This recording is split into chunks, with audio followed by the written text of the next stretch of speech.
A human found her bleeding out. What he did next astonished the galaxy. The station was quiet in the way only deep space could be. Not peaceful, not calm, just empty. A silence made of metal halls, dim lights, and machines breathing softly to keep everyone alive.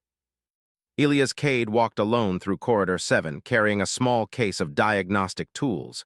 He was late again, not because he wanted to be, but because the station never stopped breaking. Pipes leaked, doors jammed, systems failed in small, annoying ways that never made the news. That was his job, fixing the small things so the big things didn't fall apart. He was human, which already made him rare out here. Most humans preferred worlds with open skies and gravity that didn't hum through the floor. Elias stayed because someone had to and because he was good at it.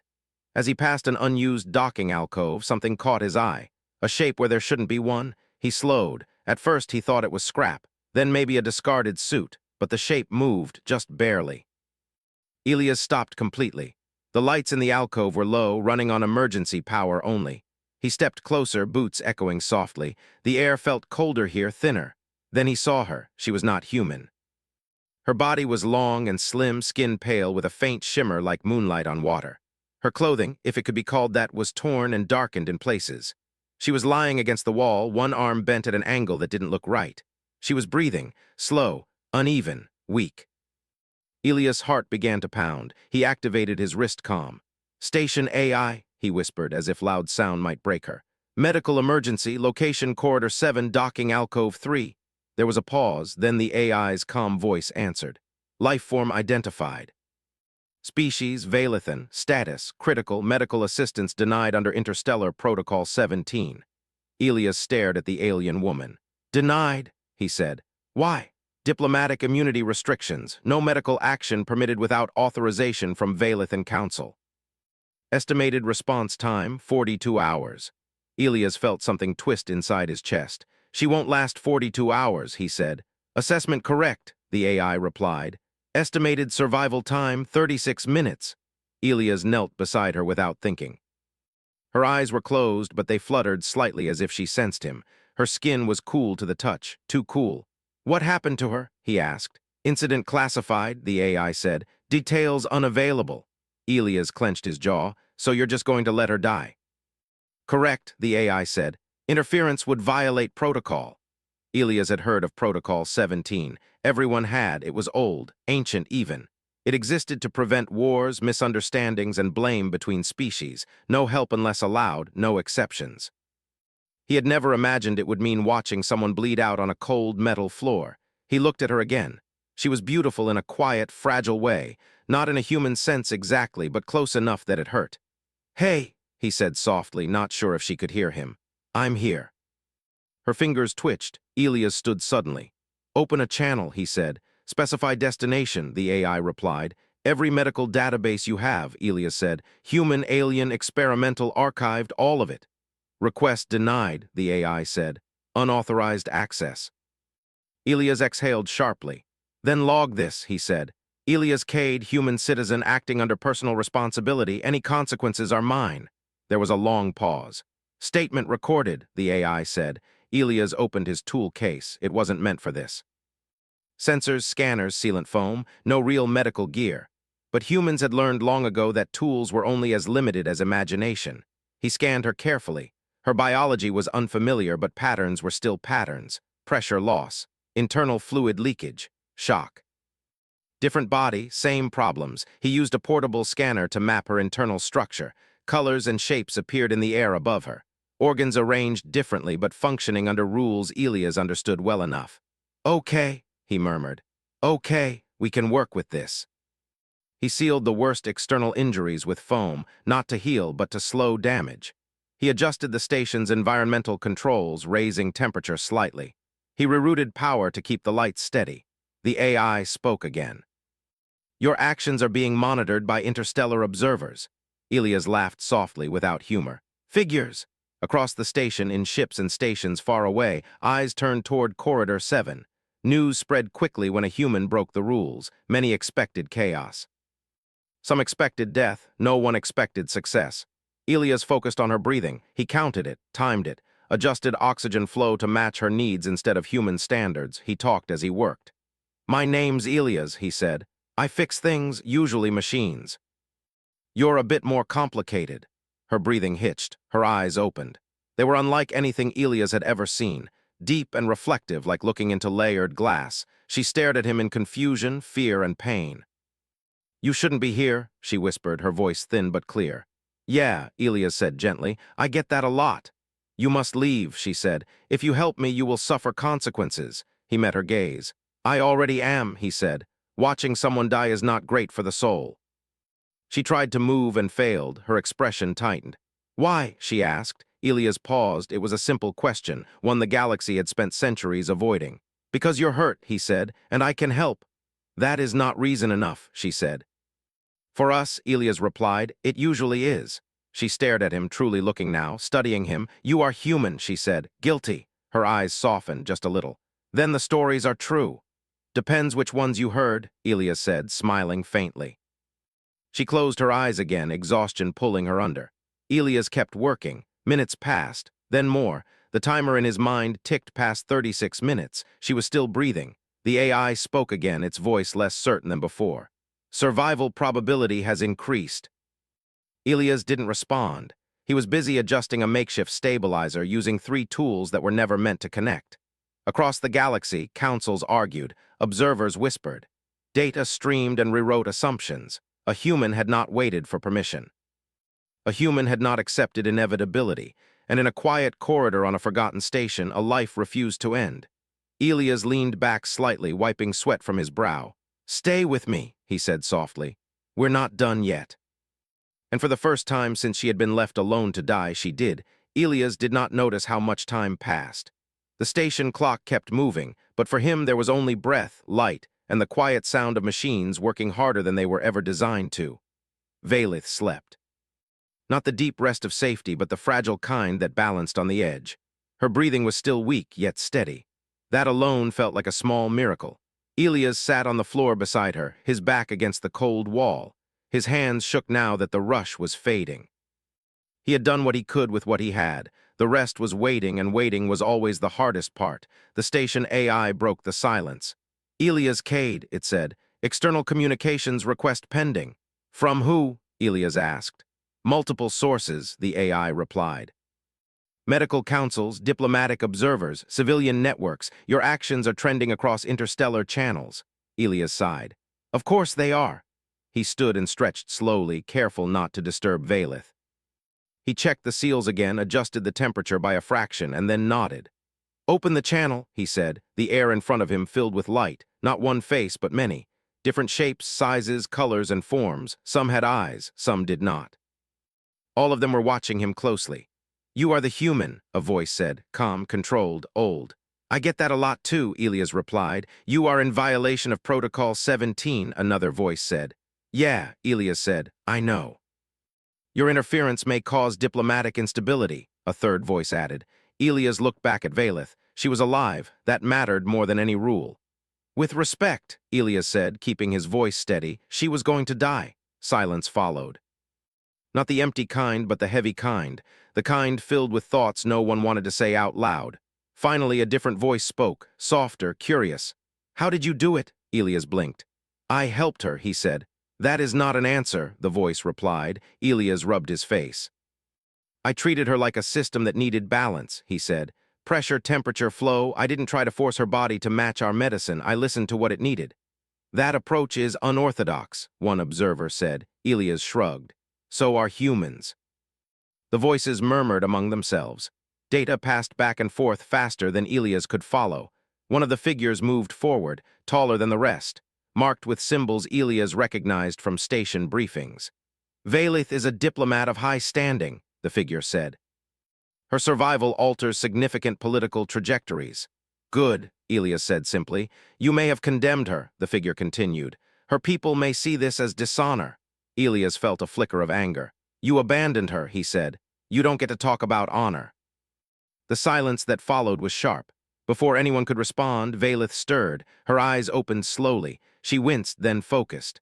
The light of the holograms reflected softly in her gaze. They did abandon me, she said, her voice weak but clear. Every observer froze. You are awake, the tall figure said. I am alive, Valeth replied, because the human chose to act. She looked at Elias. There was no fear in her eyes now, only thought. My people believe survival without permission is shame, she said. Yet I feel no shame.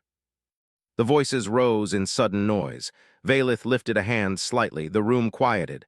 I was left to die, she continued. Not by enemies, but by process, by delay, by fear of blame. She paused, breathing carefully. This human did not see a diplomat, she said. He saw a person. Elias swallowed. That changes things, Valeth said. The tall figure hesitated. Your recovery is not complete, it said. You should not. I will speak, Valeth said firmly. Her strength surprised even Elias. My people value order, she said. We believe systems protect us from chaos, but systems cannot feel loss. She turned her gaze outward, meeting every watching eye.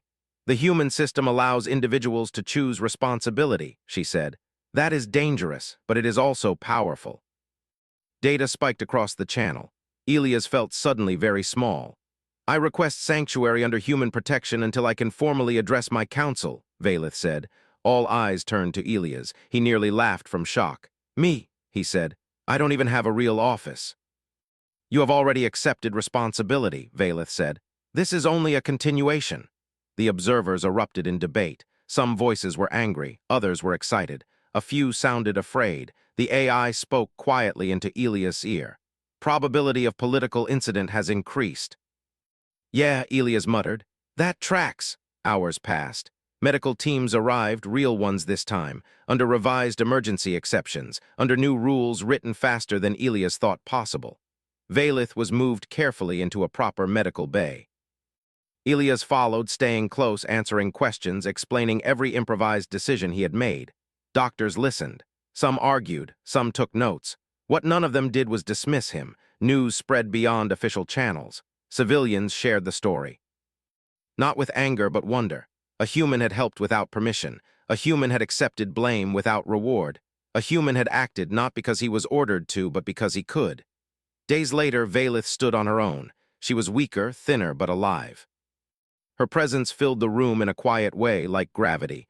Elias stood across from her, hands in his pockets, unsure what to say. You should have let me die, she said suddenly. Elias frowned. I don't agree with that, she tilted her head. That is why this matters. She walked closer, her movements slow but steady. My people will change, she said. Not quickly, not easily, but they have already begun. Because of me? Elias asked. Because of you, Valeth replied, and because of what you represent. Elias shook his head. I'm just a guy who fixes broken things. Valeth smiled faintly. So is your species. The final council session was broadcast galaxy-wide, not because anyone planned it, but because too many people demanded to see it. Valeth stood before her people. Elias watched from a side chamber, feeling like he didn't belong there at all. My survival was not an error, Valeth said. It was a lesson. She spoke of fear, of rules meant to protect becoming tools of avoidance, of how life could not be scheduled or approved without losing something vital. Then she spoke of humans. They are dangerous, she said calmly, not because they seek control, but because they accept responsibility. Some gasped. Others listened more closely. They will break rules, Valeth continued. Not for power, but for people. When the session ended, nothing exploded. No wars began, no alliances fell apart. Instead, protocols were revised, exceptions were written. New clauses appeared across interstellar law, all quietly inspired by one simple phrase added to the margins. In cases where delay equals death, action is permitted. Elias returned to work. The station still broke, pipes still leaked, doors still jammed. But sometimes, as he walked the corridors, aliens nodded to him. Some thanked him, some asked questions. Valeth left to face her future, but not before she stopped him one last time. You changed the galaxy, she said. Elias smiled, tired and honest. I just didn't look away. She inclined her head. That, she said, is why humans matter. And far across the stars, when systems failed and rules hesitated, more beings began to ask themselves a dangerous new question. What would a human do? And sometimes, for the first time, they acted. The change did not arrive loudly. There were no alarms, no sudden speeches, no great announcements sent across the stars. Change rarely came that way. Instead, it arrived quietly, carried by small decisions made in moments when rules hesitated and someone remembered a human. Elias Cade noticed it first in small ways. A repair request came from a non-human freighter docked on the far ring. The message was polite, careful, and ended with something unusual. If this request violates protocol, it said, please advise how a human would proceed. Elias stared at the words for a long moment. He fixed the problem in 20 minutes. Not long after that, a station medic from a species known for strict adherence to procedure asked Elias to explain, again, how he had stabilized Valith without proper tools. I want to understand the thinking, the medic said. Not the method, the thinking. Elias scratched the back of his head. I just asked myself what would make things worse, he said. Then I didn't do that. The medic considered this as if it were a complex equation. Across the galaxy, similar conversations were happening. Ships rerouted to help stranded crews before official approval arrived. Emergency aid was given with a note attached instead of a request waiting in a queue. Observers began logging a new category of behavior in their reports: human-style response. Valith watched all of this from a distance. She had returned to her people, but she was no longer the same diplomat who had boarded that station months ago. She spoke carefully, but she no longer spoke only from tradition. She spoke from experience. Some listened, some resisted. Change, after all, was uncomfortable. One cycle, an urgent message reached her chamber. A border habitat had suffered a structural failure, not catastrophic but serious enough. Life support was failing slowly. The nearest authorized aid was hours away. Local leaders were frozen, trapped between fear of action and fear of blame. Valith closed her eyes. Contact the humans, she said. They are not responsible for this region, an aide replied. I am not asking for responsibility, Valith said. I am asking for action. Elias was elbow-deep in a maintenance panel when the call came through. This is getting frequent, he muttered, wiping his hands. The hologram of Valith appeared, her expression calm but urgent. They need help, she said. And they are waiting for permission they will not receive in time. Elias nodded once. Send me the specs. You will violate several jurisdictions, she warned. Elias smiled faintly. I already have a record. He didn't go alone. For the first time, non-human engineers volunteered to join him, not because they were ordered to, because they wanted to. The habitat was saved, not perfectly, not elegantly, but enough. No one died. That detail mattered more than the paperwork that followed. When the councils reviewed the incident, they found something strange. There was no single person to punish. Responsibility was shared, decisions were logged openly, intent was clear, the case was closed with a new note added to the record. Outcome favorable. Recommend review of response models. Elias never read that note. He was too busy fixing a door that refused to close. One evening, long after his shift should have ended, Elias sat in the station's small observation area. Stars drifted slowly beyond the glass, cold and distant. He liked coming here when his thoughts got heavy. You hide here too, a voice said. He turned to see Valith standing nearby. He blinked. You're supposed to be light years away. I was, she said. Then I made a decision. She sat across from him, careful and composed, but something softer in her posture now. They are calling it the Cade Principle, she said. Elias groaned. Please tell me you're joking. I am not, she said, though some wanted a more formal name. I don't want a principle, Elias said. I didn't plan any of this. Valith studied him. Humans rarely do, she looked out at the stars. My people are afraid, she admitted. They fear that if they allow individuals to act, order will weaken. And will it? Elias asked. Yes, she said. Sometimes. Elias nodded. Yeah, that's the risk. Valith turned to him. But order that cannot bend breaks, she said. You taught us that without meaning to. Elias was quiet for a while. I just didn't want to be the guy who walked past, he said finally. Valith inclined her head. And now many more will not. The galaxy did not become kinder overnight. Rules still existed. Conflicts still happened. Mistakes were still made. But when crises came, hesitation grew shorter. Someone would always ask, quietly or openly, is there a human nearby? And if there wasn't, they asked a second question. What would a human do? Sometimes the answer was simple, help first. Explain later. Years passed. Elias was offered promotions. He refused most of them. He liked being where things broke, where he could see the results of his hands. One day, a young alien technician approached him, nervous and excited. I acted without clearance today, they said. I helped someone. Elias raised an eyebrow. How'd it go? They lived, the technician said. Elias smiled. Then you did fine. High above, in archives meant to last longer than stars, historians would later write about the moment the galaxy changed. They would not point to a war or a treaty. They would point to a quiet corridor. A dying diplomat, and a human who chose not to look away, not a hero, not a leader, just a human. And that, more than anything, astonished the galaxy. The galaxy did not settle after the changes. It adjusted like a living thing learning a new shape. For a long time, Elias Cade believed his part was finished. He went back to his work, back to broken doors and tired machines. The station still needed him, and he liked that need. It was simple, honest. But the galaxy had learned something from him, and lessons like that did not stay quiet.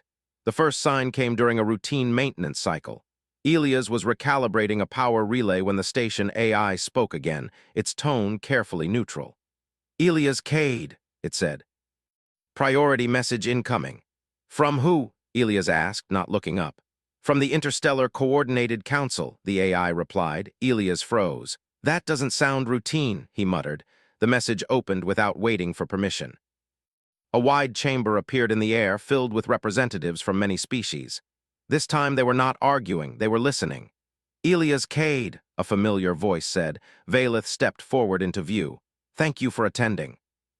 "I didn't exactly agree to this," Elias said. "That is noted," Valeth replied calmly. "We will proceed anyway." Elias sighed and leaned against the wall. "What's wrong?" "There is a situation," Valeth said. "One that challenges even the changes you inspired." That got his attention. A star system near a major travel route was failing. Not exploding, not collapsing suddenly, just slowly dying. Its primary energy source was destabilizing, and with it, dozens of habitats, stations, and ships that depended on it. The data streamed in front of Elias. Numbers, projections, timelines. Evacuation would take too long. Intervention was forbidden. No single species held responsibility. "It's a gap," Elias said quietly, "between rules." "Yes," Valeth said. "And millions of lives exist inside that gap." The council had tried everything that fit inside their laws. Committees had formed. Requests had been sent. Debates had stretched for cycles. Nothing moved fast enough. "We need a human-style response," one council member said.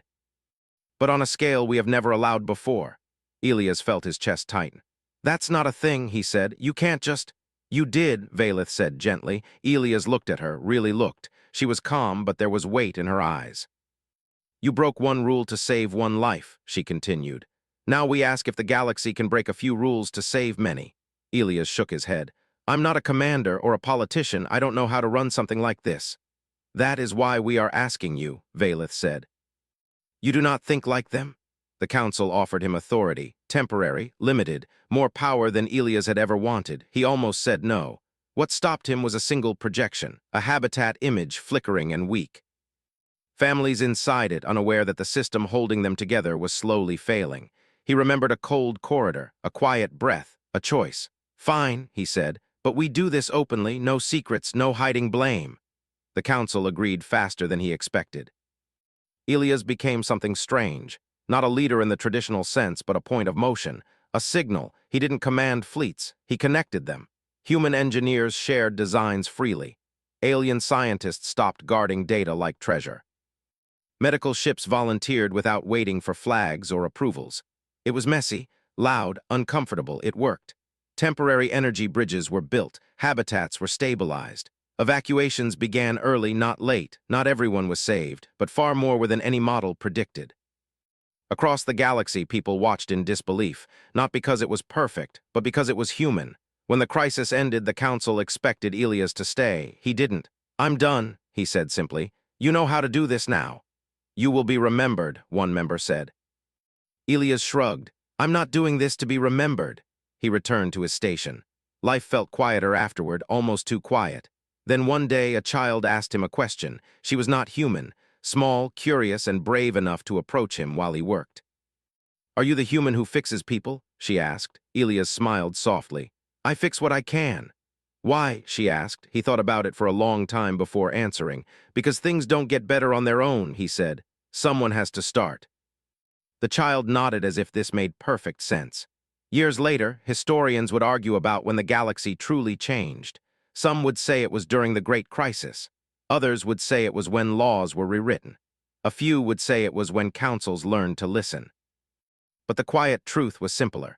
The galaxy changed when it learned that rules were tools, not chains. That responsibility could be chosen, that looking away was also a decision, and that humans, strange, fragile, stubborn humans, would always choose to act. Elia's Cade grew older. His hands shook a little more, his steps slowed, but his eyes stayed sharp. One evening, as he sat watching the stars, Valeth joined him again. "The question is no longer what would a human do," she said. "Oh," Elias replied. "They now ask," she continued, "what should we do now that we know we can?" Elias smiled. "That's better," he said. And somewhere far beyond that quiet station, the galaxy kept moving forward, not perfectly, not peacefully, but with a little more courage than before. All because one human once refused to walk away.